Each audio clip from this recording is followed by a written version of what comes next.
சிறியோரை இகழ்தலும் இலனே. அது ஒரு பெரிய சிறப்பு தான். திறவோர் காட்சியின் தெளிந்தனமாகலின் சிறியோரை இகழ்தல் பெரியோரை வியத்தலும் இலமே, சிறியோரை இகழ்தல் அதனினும் இலமே. சாதாரண மனிதர்கள் சிறியவர்கள், அவர்களை போய் அவர்கள் செய்கிற தவறுகளை மனதிலே வைத்து இகழாதே, அவர்களை குறைவாக கருதாதே என்று சொன்னால் எனக்கு அது புரிகிறது. அது என் பண்பாடு சார்ந்த ஒரு செய்தி. ஆனால் பெரியோரை வியத்தலும் இலமே என்கிறானே கணியன் பூங்குன்றன், இது குறித்து நான் நெடுங்காலம் சிந்தித்திருக்கிறேன். இது எந்த வகையில் சரி?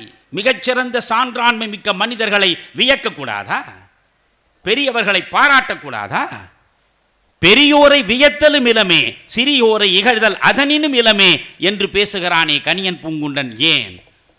ஆழச் சிந்தித்தால் தான் யோசிக்கும் வேளையில் அந்த உண்மை புலப்படும்.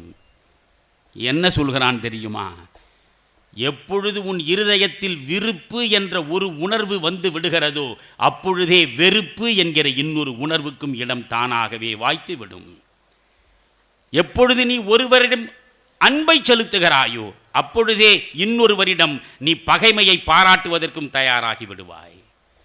பெரியோரை வியத்தலும் இலமே, சிறியோரை இகழ்தல் அதனினும் இலமே என்றால், பெரியவர்களை நான் புகழ மாட்டேன் என்றால், சிறியவர்களை இகழ மாட்டேன் என்றால், இரண்டுக்கும் இடைப்பட்ட மனச்சமநிலை, மென்டல் பேலன்ஸ், கீதை பேசுகிற ஸ்தித பிரக்ஞன், அந்த இடத்திற்கு நாம் வந்து சேர வேண்டும்.